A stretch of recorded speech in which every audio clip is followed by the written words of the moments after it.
Espíritus, hermanos. Entonces, si su presencia está aquí, usted aproveche, disfrútela, gócese, sienta paz, sienta gozo, sienta gratitud y levante sus manos y diga gracias, Señor, porque tú estás aquí conmigo. Amén. Disfrute la presencia de Dios. Miren, voy a compartirles en esta ocasión un tema precisamente que habla de eso, de la presencia de Dios. No sé si ustedes notan las alabanzas,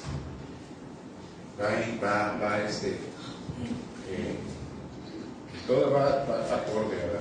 Entonces, por eso es que el hermano les decía, pongan atención cuando estamos alabando, porque ahí está la palabra, ¿verdad? Abran su Biblia, por favor, en Génesis. Vamos a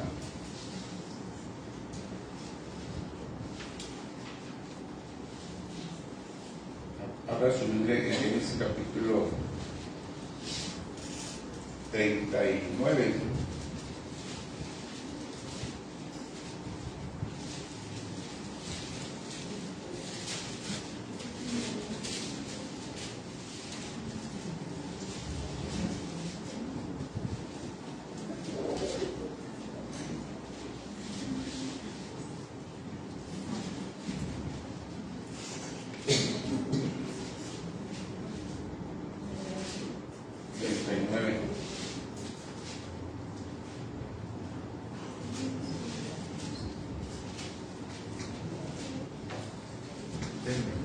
Bueno, que traje dos.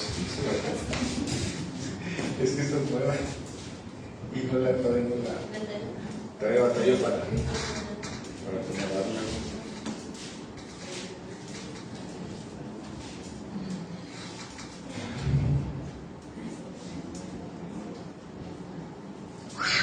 Génesis capítulo 39. ¿Ya están ahí? Vamos a leer unos versículos y para empezar. Dice: llevado pues José a Egipto, Potifar, oficial de Faraón, capitán de la guardia, varón egipcio, le compró de los ismaelitas que lo habían llevado allá.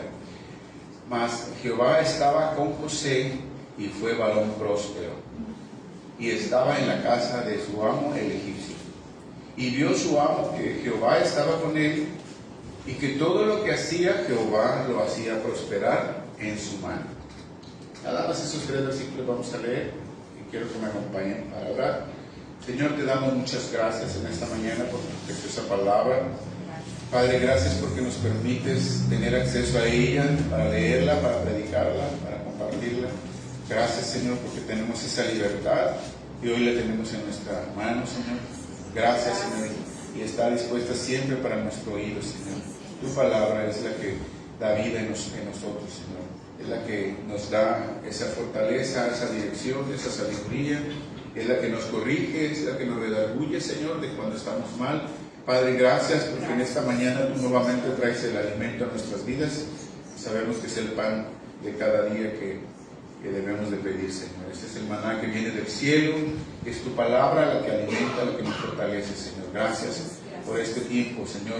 Que seas tú obrando en nuestras vidas, Señor. Que sea tu Espíritu Santo a través de mí, Señor, que tú obres en cada corazón. Cada uno de nosotros te necesitamos, Señor, y queremos que tú sigas prosperando tu palabra en nuestras vidas para que dé fruto para tu reino, Señor. En el nombre de Cristo te damos muchas gracias y bendecimos y te damos a ti toda la gloria y toda la honra y la alabanza, Señor. Amén. Dice el título, si quieren poner el título, es ¿qué necesito yo para que Dios esté conmigo? ¿Sí? Si quieren poner el título, pueden poner así: ¿qué necesito yo para que Dios esté conmigo? Y bien, hermanos, cuando leemos acerca de la vida de José, en los capítulos 37 y 39 de Génesis, y vemos todo el contexto por lo cual él pasó, por todo lo que él pasó, llegamos a este punto que acabamos de leer ahorita, donde Él siendo esclavo de un general de la guardia personal del faraón, siendo esclavo de este hombre, y viendo en estos versículos que acabamos de leer, que dice que Jehová estaba con él, y no solo eso, sino que dice que Dios lo prosperó abundantemente, ¿sí? Y vemos que no solamente lo prosperó a él, sino lo prosperó al egipcio, a Potifar, por causa de José, que estaba ahí trabajando con él.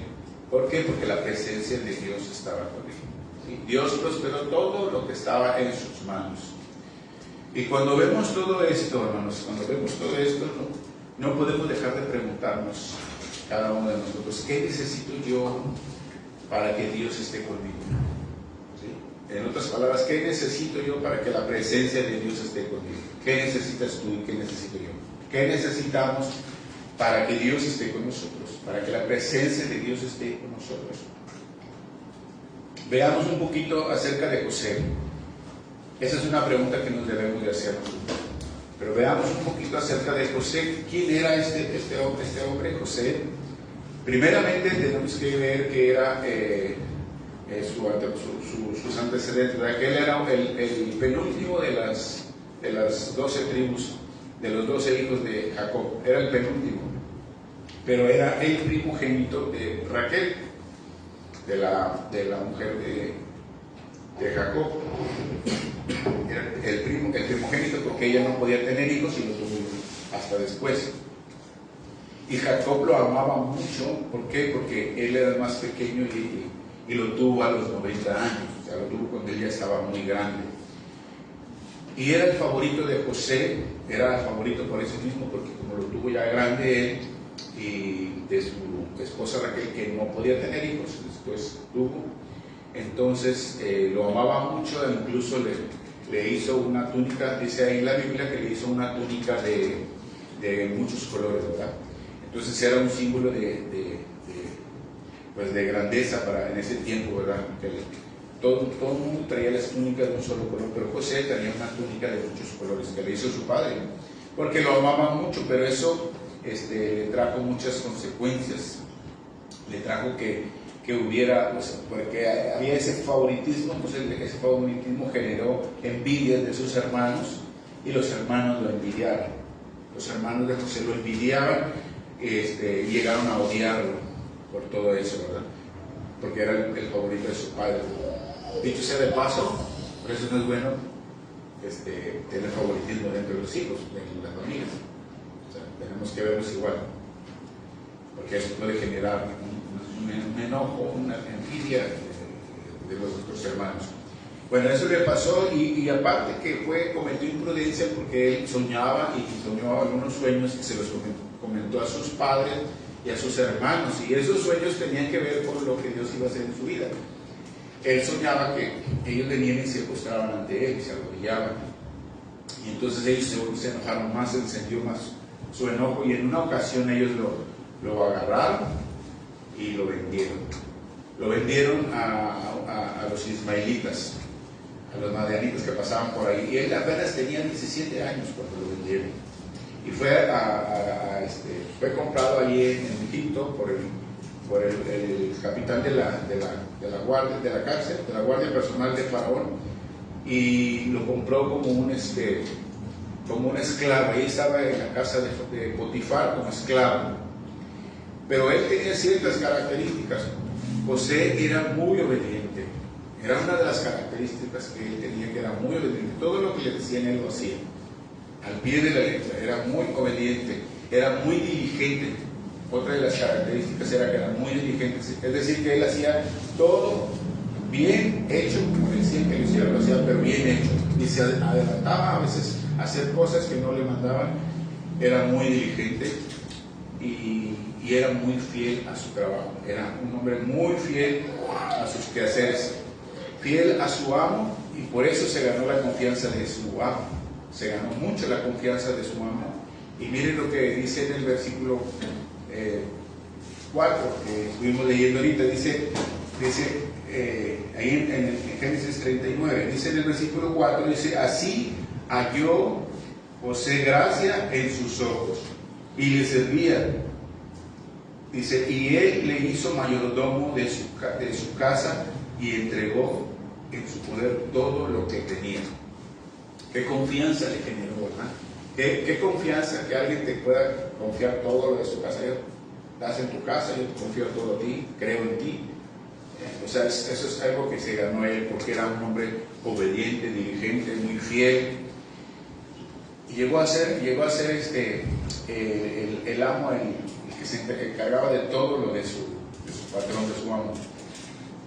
Y luego era otra característica que podemos ver de José, era que era muy apartado del mal, o sea, se apartaba de la maldad. Él trataba de huir del pecado, trataba de huir de la maldad. Vemos ahí en el capítulo, ahí donde estamos en Génesis 39, vemos en el versículo 7 que dice que aconteció después de esto, dice que la mujer de su amo puso sus ojos en José y le dijo, duerme conmigo. Dice, y él no quiso, y dijo la mujer de su amo, he aquí que mi señor, dijo a la mujer de su amo, he aquí que mi señor no se preocupa conmigo de lo que hay en su casa, y ha puesto en mi mano todo lo que tiene. No hay otro como yo, no hay otro mayor que yo en la casa, y ninguna cosa me ha reservado sino a ti, por cuanto tú eres su mujer. ¿Cómo pues haría yo este grande mal y pecaría contra Dios? Dice, ¿cómo pues haría yo este grande mal y pecaría contra Dios? Vemos cómo él tenía a Dios primeramente en su corazón. Primeramente él tenía a Dios, reconocía que Dios estaba con él, la presencia de Dios con él, por todo lo que Dios le había permitido pasar, y Dios siempre estuvo con él. Y vemos que él no hacía maldad, trataba de apartarse de hacer el mal. Él siempre hacía el bien. Y él esto no lo vio bien. Dijo, no, ¿cómo voy a hacer esto si mi patrón me ha dado mucha confianza, ha tenido mucha confianza en mí y me ha entregado todo, lo que yo administré todo? ¿Cómo voy a hacer esto? Ese mal a mi patrón y mucho menos a mi Dios. ¿Sí? Parafraseado en otras palabras es lo que le dice. Entonces él se aparta de esa maldad. Aparte que otra de las características, que era muy buen administrador, dice en el versículo 5 que y aconteció que desde cuando le dio el cargo de su casa y de todo lo que tenía, Jehová bendijo la casa del egipcio a causa de José. Dice, y la bendición de Jehová estaba sobre todo lo que tenía, así en casa como en el campo. Dice el versículo 6, y dejó todo lo que tenía en manos de José, y con él no se preocupaba de cosa alguna, sino del pan que comía. Y era José de hermoso semblante y bella presencia. Por eso lo asediaba a la mujer, ¿verdad?, de Potifar. Porque aparte era un joven y era muy, muy guapo, muy de hermosa presencia, ¿sí? Entonces, pero lo que vemos ahí es que era muy buen administrador, porque el amo no se preocupaba de nada porque tenía un muy buen administrador. Es otra de las características que tenía José. José era muy generoso. Otra característica más, que José era muy generoso y era muy perdonador. Veamos ahí Génesis 45. Vayan ahora a Génesis 45, versículo 4. Versículo 4 y versículo 5. Dice en el versículo 4, y entonces dijo José a sus hermanos, acercaos ahora a mí. Y ellos se acercaron, y él dijo, yo soy José vuestro hermano, el que vendisteis para Egipto. Ahora pues, no os entristezcáis, ni os pese de haberme vendido acá, porque para preservación de vida me envió Dios delante de vosotros. Para preservación de vida me envió Dios delante de vosotros. Él no les guardó rencor, ¿verdad?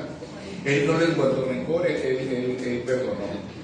Él, en vez de guardarles rencor, él les ayudó, les dio mucho que comer, porque en ese tiempo estaba pasando una hambruna y todos tenían hambre, y solamente ahí había comida, ¿verdad? y donde él estaba gobernando ahí. Entonces, esas son las características que tenía José. Esas son características de un hombre, de un muy buen hombre, que hablan de que tenía un muy buen carácter, ¿sí? Era un hombre que tenía un muy buen carácter. José representaba el ideal del carácter noble. Es un carácter noble, un carácter sobresaliente, con benignidad, mucha benignidad, fidelidad al deber, al trabajo, fidelidad a su amo, generosidad y un hombre con espíritu perdonador. O sea, todas esas son características que tenía José. Y de hecho, en la Biblia a menudo se considera a José como un tipo de Cristo. En el Antiguo Testamento se considera a José como un tipo de Cristo, es decir, en otras palabras, como alguien que parece mucho a la forma de ser Cristo, ¿verdad? Al carácter de Cristo. Y así se tipifica a veces en el Antiguo Testamento a José. Por eso es que Dios estaba con él, por eso es que la presencia de Dios estaba con José, ¿sí?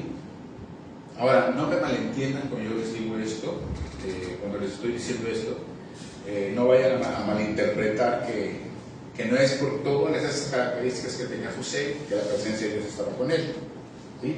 O sea, no lo malinterpreten de esa forma.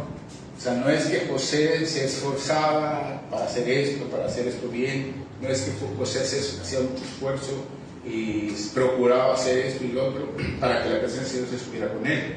No es así. No es que tú y yo empecemos a esmerarnos, a querer hacer las cosas bien hechas, procurar hacer todo así como cumplir con todas estas características que habla aquí. No es que nosotros estemos haciendo eso, no. ¿Por qué? Porque entonces no sería por gracia, sería por obras. ¿Sí? ¿Entienden bien eso, no? O sea, no se vayan a confundir. O sea, no es que tú hagas todo esto para que la presencia de Dios esté contigo. Él no lo hacía para que la presencia de Dios estuviera con él, ¿sí? Porque si él lo hacía, entonces eso sería por obras. Él está haciendo muchas obras, muchas cosas. Y todo lo que recibimos es por gracia, ¿sí? Pero miren, la cuestión aquí con José era que todas estas características salían espontáneamente de él porque él estaba en la presencia de Dios, porque él amaba a Dios y porque él buscaba la presencia de Dios. Es diferente, ¿sí me entienden? No quiero que se confundan. O sea, cuando tú estás en la presencia de Dios, cuando tú buscas la presencia de Dios, cuando tú anhelas la presencia de Dios, cuando tú amas a Dios, cuando tu prioridad es Dios, se va a manifestar automáticamente todas estas características. Van a brotar de ti, ¿sí? Por eso es que él pudo huir del pecado. Por eso es que él pudo actuar de esa forma, ante esa tentación, ¿sí? Aunque esto le costó muy caro a José, porque si recuerdan, le costó la cárcel a José. Los que han leído esa parte, le costó la cárcel a José. Y no solo la cárcel, sino que fue desprestigiado, siendo él un hombre que siempre se comportaba rectamente. Ahí fue desprestigiado porque lo acusaron de que intentó violar a la esposa de su amo. Lo acusaron injustamente y fue llevado a la cárcel. Miren lo que dice el versículo 9 ahí de lo que estamos leyendo, cómo él se defendió. Dice: y no hay otro mayor que yo en esta casa, y ninguna cosa me ha reservado sino a ti. Le está diciendo él a la mujer que lo estaba asediando para que se fuera con él a la cama. Dice: por cuanto tú eres su esposo, su mujer. Y luego le dice: ¿cómo pues haría yo este grande mal y pecaría contra mi Dios? ¿Sí? Él huyó del pecado. Y fíjese de qué tipo de pecado. Pecado sexual. Es un pecado que difícilmente el hombre puede huir. Cada uno de nosotros. Difícilmente. Es un pecado que es muy, muy codiciable. Entonces, solamente teniendo la presencia de Dios, puedes tú huir de eso. Solamente teniendo la presencia de Dios puedes huir de eso. Por eso es que él huyó, ¿verdad? Entonces, vayan siguiéndome bien, porque la presencia de Dios es lo que tenemos que buscar, hermanos. Vayan al Salmo 84. El rey David era un hombre que siempre procuraba vivir en la presencia de Dios. Él procuraba vivir en la presencia de Dios y anhelaba estar en la presencia de Dios. Miren lo que dice el rey David en el Salmo 84. Salmo 84.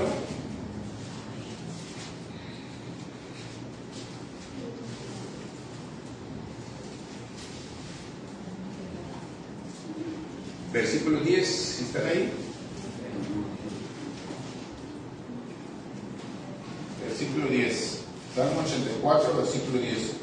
¿Están ahí? Dice, porque mejor es un día en tus atrios que 1000 fuera de ellos. Fíjense lo que decía el rey David. Mejor es un día en tus atrios que 1000 fuera de ellos. Y luego dice, escogería antes estar en la puerta de la casa de mi Dios que habitar en las moradas de maldad. David anhelaba estar en la presencia de Dios porque él estaba acostumbrado a estar en la presencia de Dios. Y él prefería aún estar en el atrio, en los atrios, dentro de los atrios. O sea, no exactamente adentro, pero sí en lo que correspondía al terreno. Entonces anhelaba estar ahí. Antes que estar afuera, él decía, aunque no llegue a estar al mero dentro, ya quiero estar ahí, la presencia de mi Dios. Entonces, José también era guiado por el Señor. José se dejaba guiar por Dios, y como estaba viviendo José en la presencia de Dios, él hacía lo que Jesús hacía, lo que Jesús hizo. Él menospreciaba el oprobio. José menospreciaba el oprobio. Dice en Hebreos capítulo 12, puestos los ojos en Jesús, autor y consumador de la fe. Dice que tomó la cruz, dice, menospreciando el oprobio. Y se sentó a la diestra de Dios. Él no le importó a Jesús, él menospreció el oprobio. Porque nos amó, porque él quería que tú y yo le conociéramos. Estaba imitando también en esto José al Señor Jesús, porque él estaba menospreciando el oprobio. José no le importó lo que le estaban haciendo. José sabía que Dios es soberano, sabía que Dios gobierna sobre todas las cosas, que Dios iba a obrar. José tenía esa comunión íntima con el Señor. Que aunque en el momento estaba pasando a lo mejor cosas difíciles, a lo mejor nosotros también podemos estar pasando tragos amargos, pero al final tendremos un buen sabor de boca. Amén. Amén. Porque Dios transforma la maldición en doble bendición. Amén. ¿Cuántos pueden decir amén? Amén. Dios transforma la maldición en doble bendición, pero es Dios el que hace la obra. José sabía todo esto. José no le guardó rencor a sus hermanos. José no le guardó rencor a sus hermanos, mucho menos odio. Así como ellos lo llegaron a odiar, él no hizo eso. Y él tenía un derecho de hacerlo. ¿Por qué? Porque lo odiaban, lo menospreciaban, se burlaban de él y al último lo tomaron y lo vendieron, siendo un jovencito de 17 años. O sea, él tenía, en su corazón pudo haber guardado mucho rencor, odio, ¿sí? Pero él no lo hizo. Él no guardó rencor. ¿Por qué? Porque él vivía en la presencia de Dios. O sea, cuando tú estás en la presencia de Dios, esos sentimientos no los puedes guardar. Puede ser que sí sientas un enojo en ese rato, pero Dios te lleva a perdonar, ¿sí? Y no se queda guardado en tu corazón nada de eso. Él no guardó rencor contra sus hermanos. Él sabía que era la obra de Dios, que Dios iba a obrar, que algo, o sea, Dios lo está permitiendo por algo. Entonces, cuando nosotros estamos buscando la presencia de Dios, cuando la presencia de Dios está contigo, tú siempre vas a ver de las cosas que suceden, que no sé por qué está pasando, pero algo Dios va a hacer de esto, algo va a suceder. Bueno, vean lo que dice en Génesis capítulo 45. Nuevamente, versículo 4. Génesis 45, versículo 4. Y miren lo que dice ahí José. Dice: entonces dijo José a sus hermanos. Ahora les recuerdo que esta parte es cuando ya se encuentran los hermanos de José. Pero pasó hablando de la historia, es que lo vendieron, estuvo allá, después estuvo en la cárcel, después salió de la cárcel y fue llevado a la presencia del faraón, y fue el que estuvo como administrador de faraón, fue el segundo de faraón. Y entonces cuando el faraón tuvo unos sueños, hubo mucha hambre, y él soñó y 2 sueños, y José se los interpretó. 7 años de mucha abundancia, y luego 7 años de mucha hambre. Y en esos 7 años no iba a abastecer lo que habían juntado, lo que había producido los 7 años anteriores. Él le dijo: va a haber hambre, va a haber mucha mortandad, y haz esto, tienes que hacer esto. Entonces él lo puso como el mero líder de todos. Dice: tú eres el segundo después de mí, tú me vas a administrar todo, porque no hay nadie más que tenga esa sabiduría que tú tienes. Y entonces cuando pasó eso, todo el mundo tuvo hambre y no había que comer, iban a Egipto. Incluso su misma familia que vivían en Canaán, el padre de José con todos sus hermanos fueron a comprar alimento. Pero entonces cuando ellos se presentan, él no se da a conocer hasta después. Esto que vamos a leer es cuando ya él se da a conocer con sus hermanos. Ellos ni lo conocían, ni sabían quién era. Ellos pensaban que ya se había muerto, porque desde los 17 años, aquí ya estaba como de 30 y tantos años, 40 años José. Y dice en el versículo 4: entonces dijo José a sus hermanos: acercaos ahora a mí. Y ellos se acercaron, y él dijo: yo soy José vuestro hermano, el que vendisteis para Egipto. Imagínense que le sigan diciendo: ahora me las van a pagar. En el versículo 5: ahora me las van a pagar, ahora están aquí en mi poder, yo soy el mayor aquí en todo el reino de Egipto, en todo el país de Egipto, yo soy el mero. Ahora sí me las van a pagar porque me hicieron todo esto. Ahora me voy a vengar contra ustedes. Estoy enojado por todo lo que me hicieron. Pero no dice así. Miren lo que dice el versículo 5: ahora pues, dice: no os entristezcáis, ni os pese de haberme vendido acá, porque para preservación de vida me envió Dios delante de vosotros. Aleluya, gloria a Dios. Cuando tú eres un hombre, una mujer que estás en la presencia de Dios, vas a entender los planes de Dios, que aunque sean trágicos, tú vas a ver que Dios está entretejiendo algo maravilloso ahí. Qué maravilloso es Dios, que en toda esa tragedia que sucedió, porque murieron muchos de hambre, Dios preservó a su pueblo, Israel. No murieron, Dios los preservó porque era una promesa de Dios. ¿Sí? Y Dios hizo todo eso, y pasaron muchos años. No crean que eso pasó así rápido, pasaron muchos años. Pero entonces este hombre que estaba guiado por Dios, que estaba en la presencia de Dios, él pudo saber que eso era plan de Dios. Y esto te va a permitir no guardar rencor cuando te hacen daño, cuando te lastiman, cuando te ofenden. Eso te va a permitir que tú no guardes rencor. Tú lo entregas, tú lo dejas. Es Dios el que está obrando. José vivía en su presencia.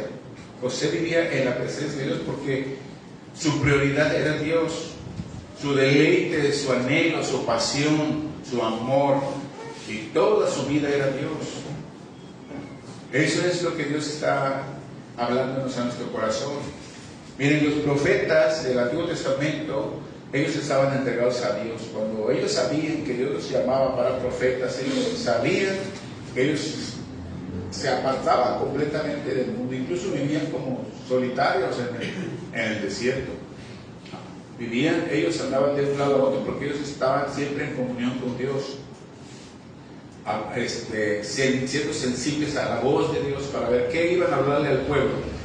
Recuerden que los profetas eran usados como la voz de Dios. Los profetas Dios los usaba como su boca para que ellos hablaran lo que Dios les iba a hablar al pueblo. En ese tiempo, nosotros hoy tenemos esta palabra en la mano, que es la palabra de Dios. Es la palabra profética más segura, ¿verdad? Entonces ya no necesitamos hoy de profetas. Eso fue cuando todavía no estaba escrita toda la palabra, ¿verdad? Entonces Dios les hablaba y ellos servían como ese instrumento de boca, y también ellos eran como un instrumento de intercesión. Ellos intercedían a Dios por su pueblo. O sea, ellos oraban a Dios pidiéndole misericordia por el pueblo. Entonces ellos esa era la función de ellos, pero ellos estaban siempre en la presencia de Dios. Y vemos en la Biblia que, por ejemplo, el profeta Elías y el sucesor que fue Eliseo, ellos estaban tanto en la presencia de Dios que Dios manifestaba milagros y cosas sobrenaturales por medio de ellos. Pero ellos, su frase es que cuando iban a exhortar a un rey, al pueblo o a alguien, ellos le decían: vive Jehová en cuya presencia estoy. Entonces, para que alguien diga eso es porque tenía convicción, porque sabía que realmente Dios estaba con ellos, que la presencia de Dios estaba con ellos. Dice: vive Jehová en cuya presencia estoy. Pues ellos decían eso porque realmente vivían en la presencia de Dios, y se manifestaba Dios en sus vidas. Entonces, todos estos hombres que vemos en la Biblia valoraban mucho la presencia de nuestro Dios. Y yo te pregunto, hermano, hermana, ¿qué tanto valoras la presencia de Dios? ¿Qué tanto le valoras su presencia? ¿Qué tanto le das importancia a la presencia de Dios? Moisés es otro de los siervos que amaba tanto a Dios que no le importaba nada más que su presencia. Miren lo que dice en Éxodo. Vayan a Éxodo capítulo 31. Ustedes no pierdan la escritura que estamos leyendo, pero vayan a Éxodo capítulo 33.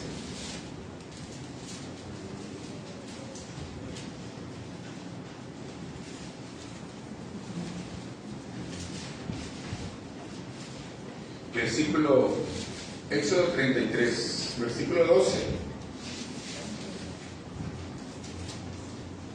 Éxodo 33, versículo 12.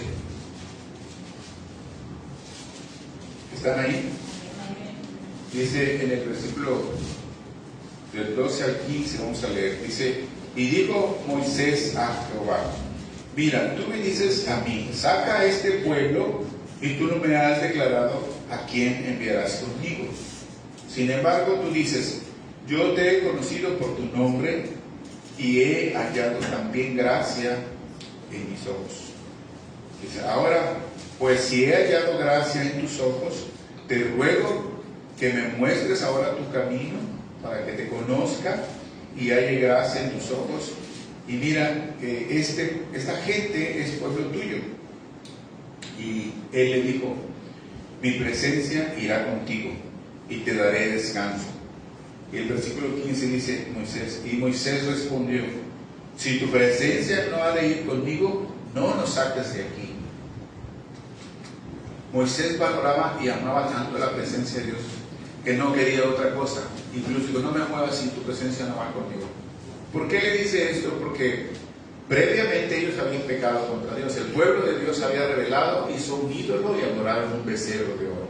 Y Dios se molestó, Dios se enojó cuando Moisés había ido al monte Sinaí y Dios le había dado las tablas de los mandamientos. Empezaron ellos, porque él se tardó 40 días, 40 noches, entonces ellos se desesperaron y dijeron: pues aquí vamos a adorar, vamos a ver qué sale de esto, de esos aretes, de los arcillos, de los aretes, ahí tráiganlos. Lo fundieron y dice Aarón: pues de ahí yo lo traje y salió un becerro, así mágicamente. No, tú lo hiciste para que lo adoraran como Dios. Y miren, lo adoraron como un Dios, y Dios se molestó tanto que quiso destruirlo. Dijo: los voy a raer de la tierra, lo voy a destruir. Y Moisés se postró a tierra y dijo: no, Señor, no hagas esto. Si tú lo sacaste de Egipto, ¿y cómo lo vas a matar aquí? ¿Qué va a decir la gente? Que nada más lo sacaste para matarlos. Entonces, como Moisés intercedió por ellos, no los mató. Pero sí se enojó mucho. Y dice el Señor, le dice: ok, yo voy a cumplir mi pacto, yo les voy a entregar la tierra que les prometí, van a ir ustedes, voy a mandar mi ángel, pero mi presencia no va a ir con ustedes. Y cuando él dice esto, él empieza a clamar. Y esta parte que leímos es cuando él le dice: Señor, ¿cómo es que tú me dices que yo soy, que he dado gracia en tus ojos? Y si es que he dado gracia en tus ojos, ¿por qué no me muestras el camino para que yo pueda seguirte, para que haya gracia en tus ojos y pueda hacer lo que tú me dices? Y entonces le dice: está bien, ok. Hoy dice ahí el Señor: está bien, vas a ir y yo voy a ir contigo, dice, y te voy a dar paz. Ahí como que Dios vio esa aflicción de Moisés. Él anhelaba su presencia. Ok, voy a ir contigo. Pero Moisés todavía no muy seguro por lo que ya le había dicho. Dice: Señor, pero realmente, si no vas a ir conmigo, no me muevas de aquí. O sea, este hombre amaba tanto a Dios, amaba tanto la presencia de Dios, que no le importaba nada de lo demás. Entonces tú y yo, hermanos, necesitamos buscar la presencia de Dios. Tú y yo necesitamos buscar cada día la presencia de Dios para que el Señor esté con nosotros. Por eso el título le puse: ¿qué necesito yo para que Dios esté conmigo? O sea, en otras palabras, que su presencia esté conmigo. Necesitamos anhelar, hermanos. En anhelar necesitamos amar su presencia. Miren lo que dice el Salmo 16, versículo 11. Necesitamos anhelar y amar la presencia de Dios. Salmo 16, versículo 11. También hablando aquí el rey David dice: me mostrarás la senda de la vida. Y luego que dice: en tu presencia hay plenitud de gozo y delicias a tu diestra para siempre. Amén. Gloria a Dios. Delicias a tu diestra para siempre. Primeramente dice: en tu presencia hay plenitud de gozo. En la presencia de Dios hay plenitud de gozo. ¿Por qué no tienes gozo? ¿Por qué te afliges? ¿Por qué estás triste? ¿Por qué te angustias? ¿Por qué te afliges? ¿Por qué andas cabizbajo? ¿Por qué te enojas? Porque la presencia no la estás experimentando, la presencia de Dios. Porque si tú estás en la presencia de Dios, hay plenitud de gozo. Tienes que tener una vida plena, una vida feliz, contento, alegre. Porque tú estás con Dios y Dios está contigo. Eso es lo que Dios quiere que tú y yo, como iglesia, como hijos de Dios, seamos y estemos, ¿verdad? ¿Por qué los cristianos siempre andan así, arrastrando la cobija? Es que el diablo me trae arrastrando la cobija. El diablo, si el diablo ya está vencido, el diablo ya lo venció Cristo en la cruz. ¿Sí o no? Si anda haciéndote algo porque tú le diste su oportunidad, porque estás en pecado, porque por ahí le abriste una puerta y sí, se puede hacer. No él, pero manda a sus ángeles, ahí los demonios, que te empiecen a afectar de esta forma o de otra. Si tú estás conectado con Dios y vives en la presencia de Dios, todo eso no puede entrar. ¿Sí? Porque dice que en su presencia hay plenitud de gozo. Y luego dice: delicias a su diestra para siempre. Delicias, puedes estar con delicias. No estés pensando en la nieve, en algo que te gusta, porque eso también está bueno, ¿verdad? Pero cuando tú piensas espiritualmente, vas a pensar en la presencia de Dios. Amén. Y ahí vas a tener delicias para siempre. Él no nos deja solos. El Señor no nos va a dejar solos nunca, nunca, porque Él es un Dios que cumple sus promesas. Él dijo, Jesucristo dijo que no nos dejaría nunca. Dice en Mateo 28: he aquí que yo estoy con vosotros todos los días hasta el fin del mundo. Él va a estar con nosotros todos los días. Si tú le buscas, si tú lo anhelas, porque Él está ahí. Y luego dices: es que no siento a Dios, siento que Dios no me ayuda, siento que... No es que Dios se vaya, es que tú no le buscas, es que tú no tienes ese anhelo de buscarlo. Llegas tarde, a veces vienes, a veces no vienes, no lees la Biblia, no oras. Entonces, ¿cómo vas a tener la presencia de Dios? No es como el mago de la lámpara de Aladino, que le sobas y le pides un deseo y ya. Así muchos tienen a Dios. Como el mago de la lámpara de Aladino, nada más le piden deseos. Señor, ayúdame en esto, sí. Cuando me buscas, cuando estás hincado ahí orando, cuando estás leyendo la Biblia, cuando me estás adorando con tu corazón. ¿Cuándo procuras obedecerme? O sea, nada más quieres para ti, para ti. Entonces, para Dios, entonces ¿cómo va a estar la presencia de Dios en tu vida? La presencia de Dios va a traer muchos cambios, va a traer muchas cosas en tu vida, si tú le buscas. Ahora, ¿qué está estorbando, hermano? Entonces, si estás batallando, ¿sí? Ya los confronté con todo lo que le estoy diciendo, pero tú pregunta, ¿qué está estorbando? Pregúntate, ¿qué te está estorbando? ¿Qué nos está estorbando para estar en la presencia de Dios? Para buscar la presencia de Dios, para buscarlo más, para anhelarlo más, para conocer más al Señor, para amarlo más, para adorarlo más, como Él es digno. ¿Qué está estorbando en tu vida? Tú mismo lo sabes. Solamente hazte la pregunta y tú mismo vas a saber. Pero te tienes que esforzar. Sí, te tienes que esforzar, y si sabes qué, y si ya identificas qué, te tienes que esforzar. A leer la Biblia, a orar, a estar en comunión con el Señor, a no estar fallando en las reuniones, a tratar de estar temprano. Eso es buscar la presencia de Dios. Yo le doy gracias a Dios porque hoy llegaron temprano, casi todos. La verdad, me gozo porque es la palabra. O sea, yo no le estoy jalando la oreja a nadie, ni traigo un chicotito para decirle, hey, a la otra te voy a dar 4, a la otra te voy a dar 6. No, porque no es así. Dios es el que obra en cada corazón. A nadie le van a forzar a amar a Dios. Yo por eso no le digo, levanten las manos, ahora levanten el pie, ahora brinquen. Para adorar a Dios, yo no les voy a forzar, es Dios con ustedes. Yo lo hago, yo estoy atrás allá adorando al Señor, alabando y hablándole y diciéndole que le ame esto y lo otro. Yo lo hago, estoy atrás, no me ven, pero si no lo hacen, yo no lo voy a forzar. Es Dios cada quien. Cada quien, como se entrega a Dios, es como va a recibir.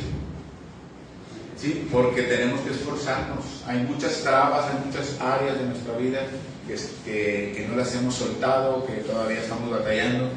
Pero si no las sueltas, si no haces a un lado todos esos estorbos, no vas a poder experimentar la presencia de Dios. Miren qué le dice el Señor a Josué. En el capítulo 1, si quieren, vayan a Josué capítulo 1.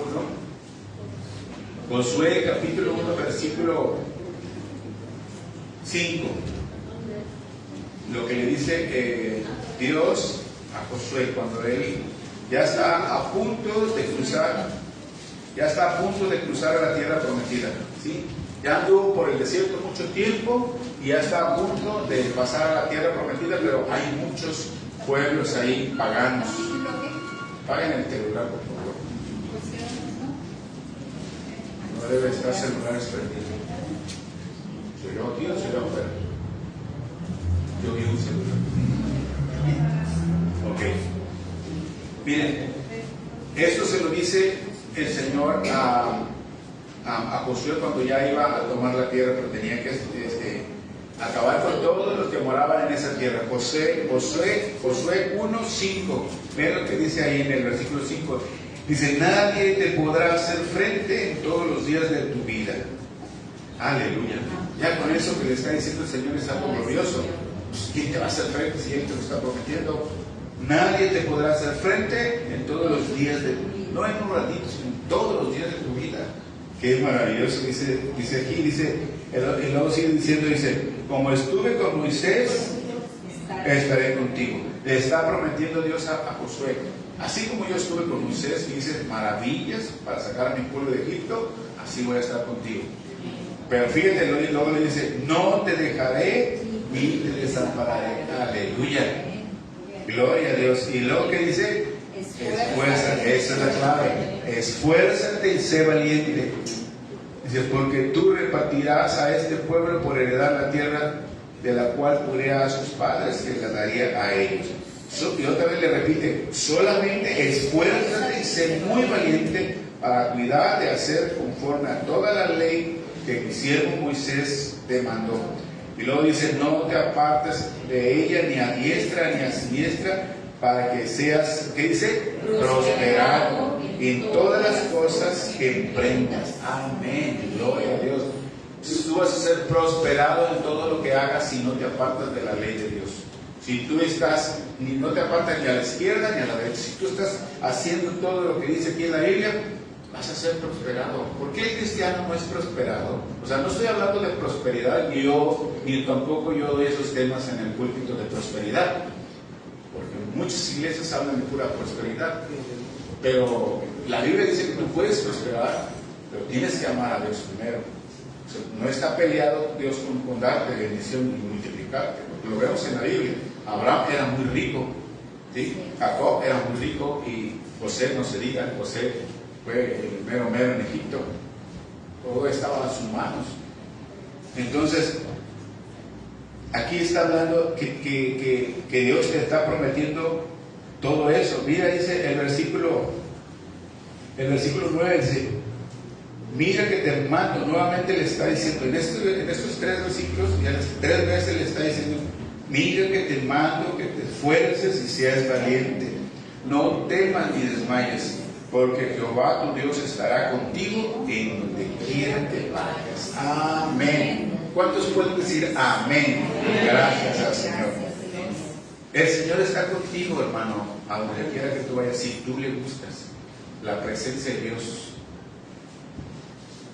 A veces vamos caminando por la calle y vienen unas personas que andan ahí como loquitos, como que no están conscientes, ¿verdad? Andan idos, o sea, no están en sus 5, andan con esa enfermedad de demencia, de locura, y andan pagando en las calles y vamos caminando y de repente se hacen a un lado así. ¿Qué verán? Yo pregunto, ¿qué verán? Porque se hacen así para un lado. O sea, me sorprende eso. O sea, vamos caminando y se hacen así. Y dicen que yo, bueno, y nosotros sabemos que es la presencia de Dios, ¿verdad?, que está con nosotros.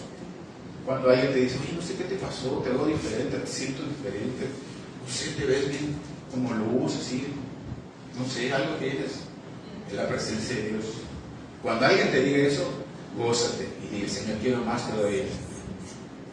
¿Qué pasó cuando Moisés bajó del monte Sinaí? Que la misma gente y los mismos israelitas no lo podían ver a la cara. ¿Por qué? Porque resplandecía la gloria de Dios en su cara. O sea, era un resplandor de la presencia de Dios. Y dice: no, tápate. Y Moisés tuvo que poner un velo, porque la presencia de Dios era tan fuerte que no la podían ver. Eso es real, hermanos. O sea, no lo vamos a ir tan extremo como lo sucedió a Moisés, pero eso sí es real. Si tú estás buscando la presencia de Dios y tú estás anhelando y estás siempre buscándole, eso se va a manifestar en tu vida. ¿Sí?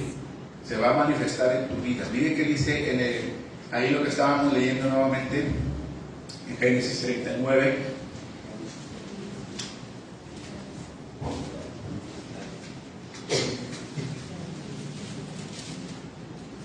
Así es que tenemos que esforzarnos. Dice en el versículo 22 de Génesis 39, dice: mas Jehová estaba con José.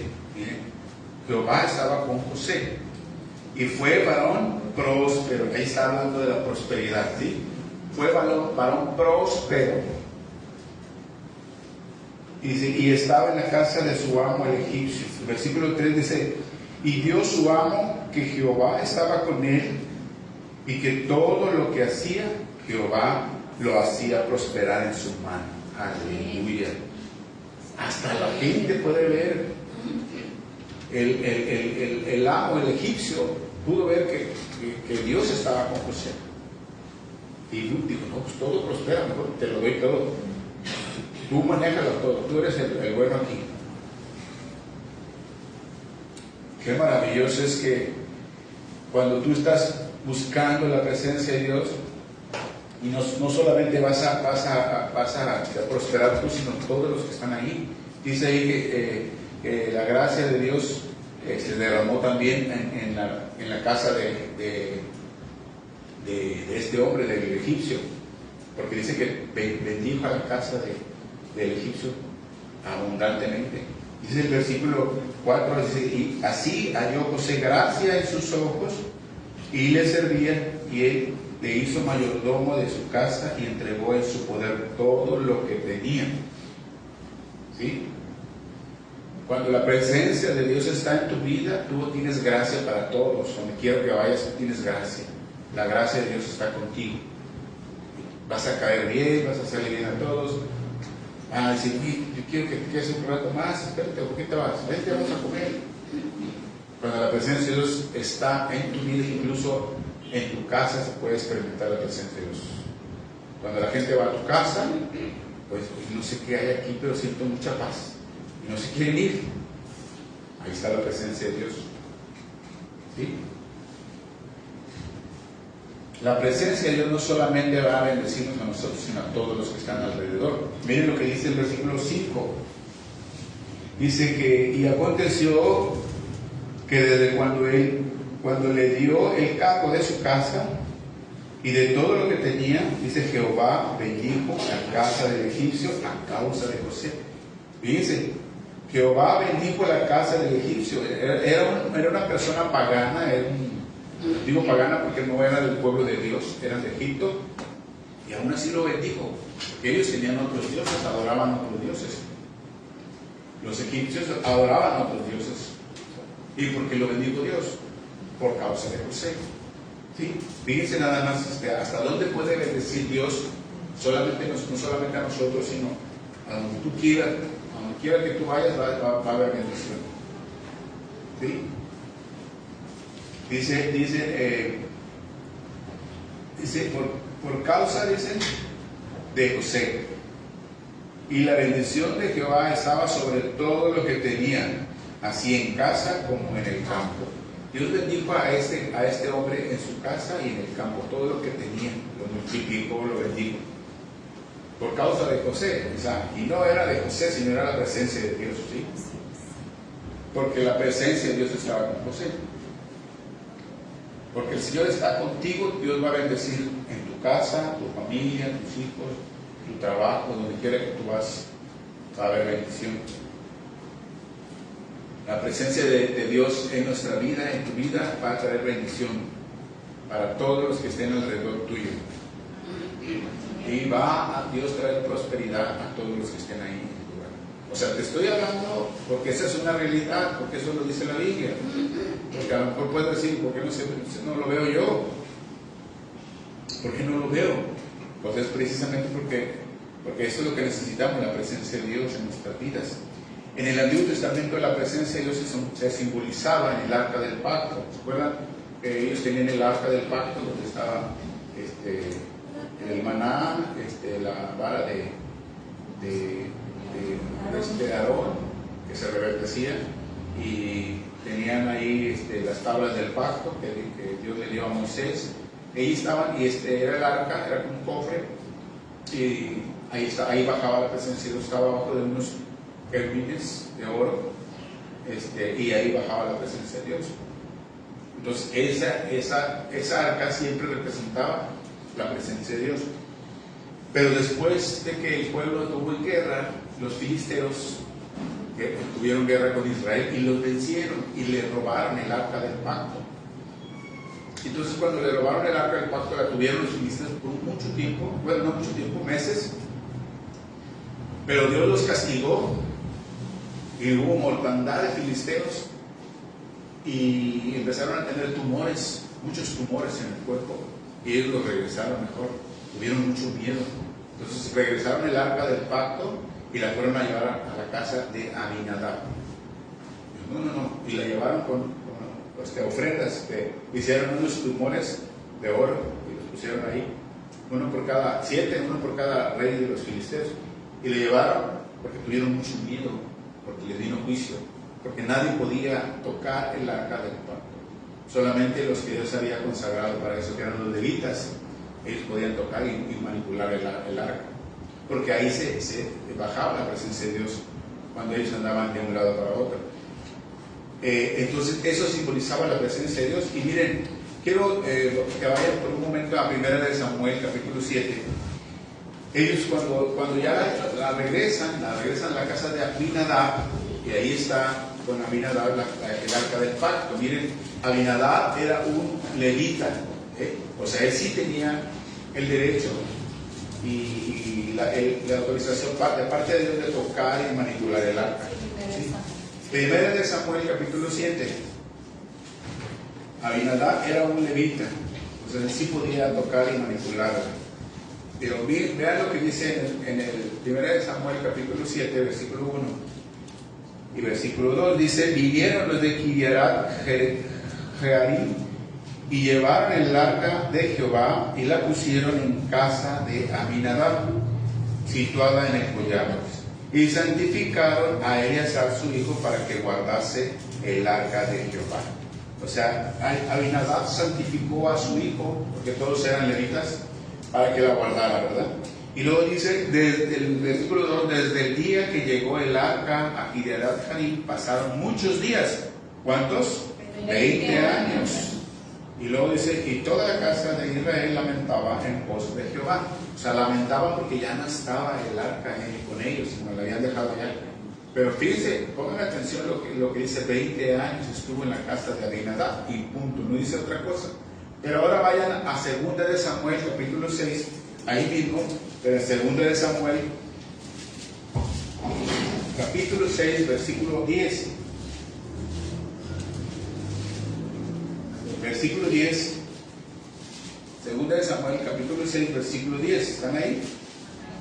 10, del 10 al 12, dice: de modo que David no quiso traer para sí el arca de Jehová a la casa, a la ciudad de David, y la hizo llevar David a casa de Obed-Edom, Geteo. Fíjense, esto, bueno, voy a hacer un paréntesis. Esto sucede cuando después que ya habían intentado llevar el arca, ya la habían intentado llevar de ahí de donde estaba, de la casa de Abinadab, ya habían intentado llevarla a David hacia Jerusalén, porque dice en el versículo que leímos anteriormente que el pueblo se lamentaba porque no estaba el arca con ellos,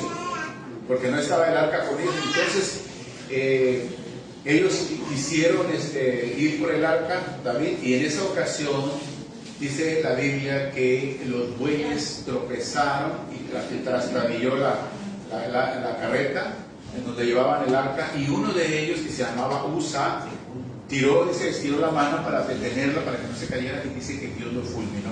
En ese momento cayó muerto, porque la tomó. No se distraigan, por favor, escuchen el mensaje, apúntenlo mejor, porque no están poniendo atención. Necesito que pongan atención. Entonces lo que sucede es que en ese momento la tocó y murió Usa. Lo fulminó Dios.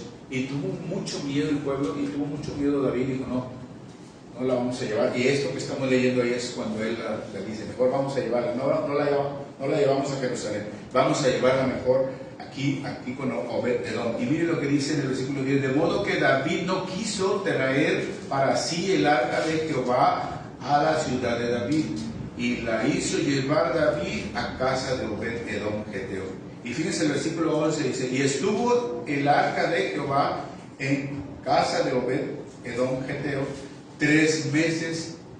Y luego dice: y bendijo Jehová a Obed-Edom y a toda su casa. Cuando veo esto, yo digo: 3 meses, y en 3 meses Dios bendijo a él y a toda su casa. Pero cuando tú ves lo anterior que leímos de Abinadab, 20 años el arca, y no hubo bendición. Bueno, no sabemos, no lo dice la Biblia, pero al parecer no hubo. Al parecer, nosotros decimos lo que sí hubo. En este caso, en Obed-Edom, 3 meses, y Dios bendijo. En 3 meses, ¿qué sucedió? Se puede ver implícitamente que ellos eran levitas los dos, pero ¿por qué algunos sí dice la Biblia que hubo mucha bendición y en poquito tiempo, y el otro no? Eso significa que este hombre amaba la presencia de Dios, este hombre honraba la presencia de Dios, él era su prioridad el Señor, sí la respetaba, la honraba y la anhelaba en su corazón. Y tal vez Abinadab no, digo tal vez porque no lo dice la Biblia, pero podemos pensar que tal vez no, porque tuvo 20 años y no. O sea, tal vez no como ellos tenían temor, miedo, porque ya habían visto que los filisteos la regresaron por temor, ¿sí? Porque hubo mortandad en los filisteos. Entonces tal vez dijeron: no la toquemos, mejor ahí déjenla. Y estuvo 20 años a lo mejor, no sé, no hacían su culto, no tenían esa relación íntima con el Señor.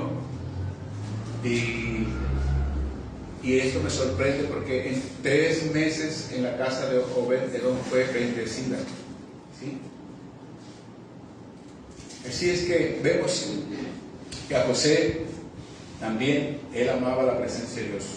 ¿Sí? La anhelaba, la valoraba.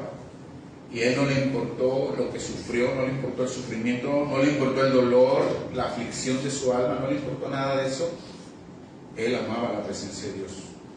Primeramente, él fue llevado. Primeramente lo envidiaron sus hermanos, lo aborrecían, se burlaban de él, lo rechazaban y llegaron a odiarlo incluso y lo vendieron. Lo vendieron como esclavo a los madianitas que pasaron por ahí. Y esto pues fue una separación de su padre, le causó mucho dolor en su alma, porque fue separado de su padre a los 17 años de edad. Imagínense, apenas tenía 17 años y fue separado de su padre. Entonces eso pudo haber causado mucho dolor en su alma, tristeza, porque era un jovencito. Y allá estuvo viviendo en Egipto, en la casa de Potifar, el general de la guardia del faraón. Estuvo viviendo como esclavo y sirviéndole.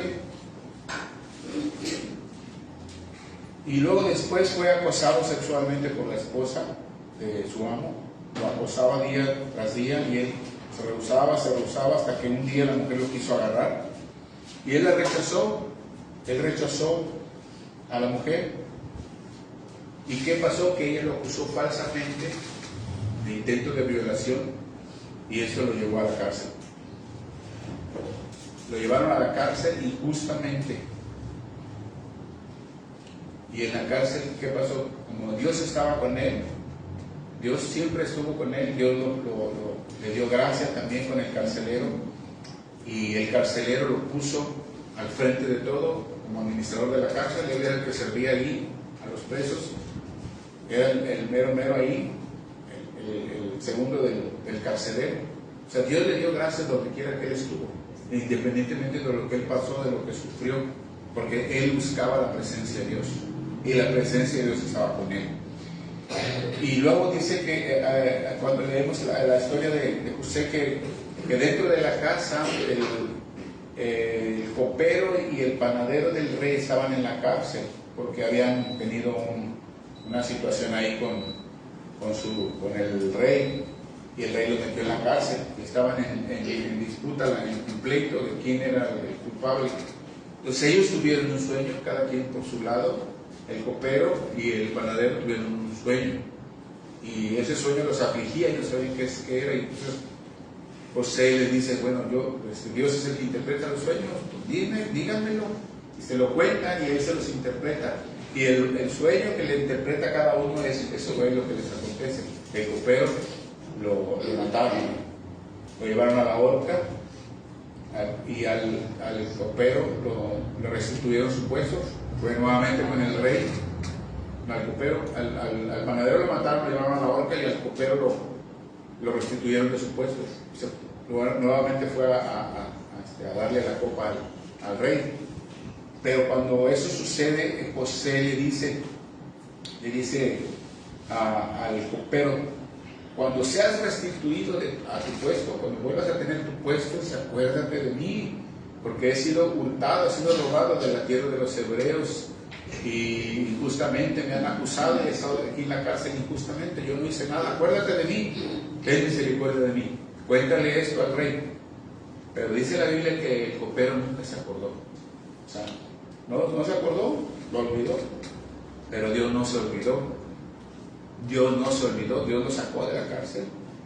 Y Dios hizo justicia. Cuando el hombre no te hace justicia, Dios siempre te va a hacer justicia.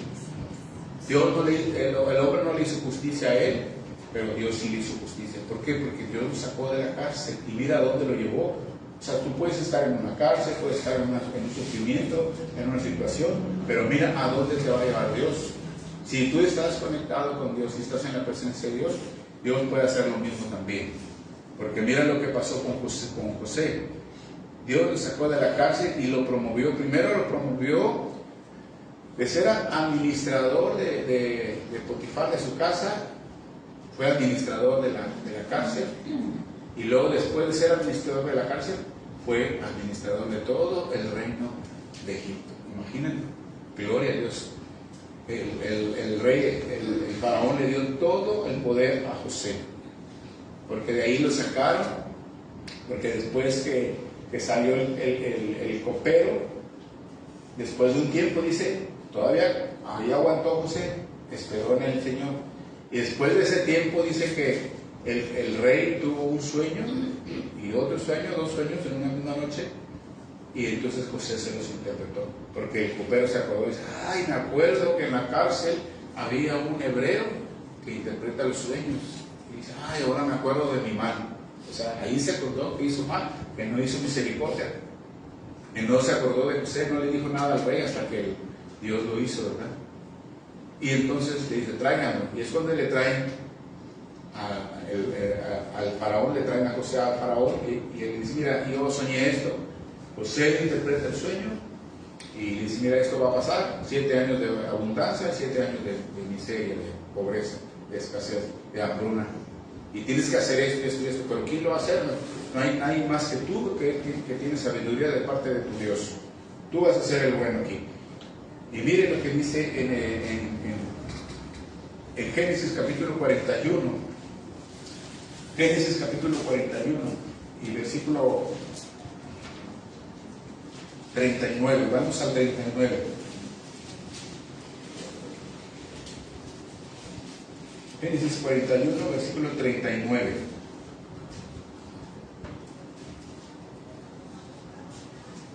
¿Están ahí?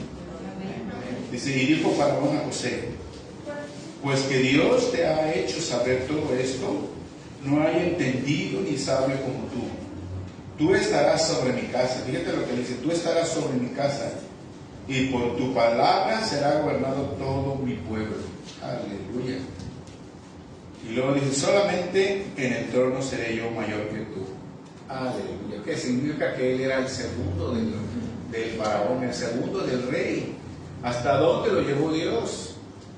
¿Hasta dónde lo promovió Dios? Hasta ser el segundo del rey.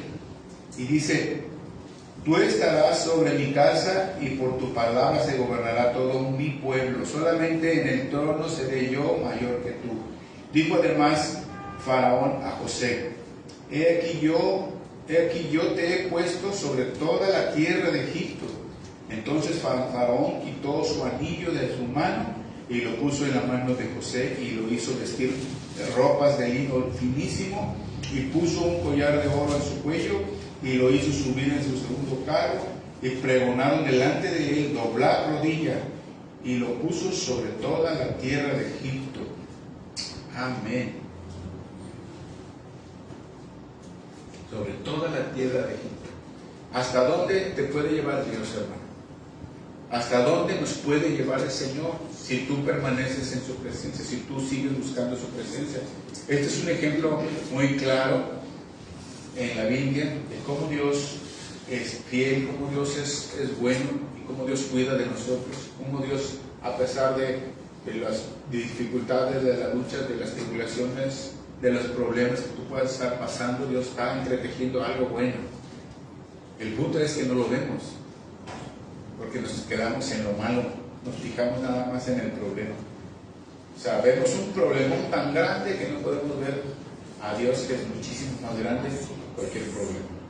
¿Sí? Aunque tu problema sea muy grande, tienes un Dios muchísimo más grande. Es un Dios infinito, eterno. Amén. Así que, hermanos, si la presencia de Dios está contigo, si Dios está contigo, no importa lo que te acontezca en tu vida. No importa los rechazos, no importa las envidias, no importa la aflicción de tu alma, lo que estés padeciendo. No importa nada de eso. Tú tienes que actuar correctamente. Tienes que actuar correctamente. No debes de guardar rencor en tu corazón. Tienes que perdonar.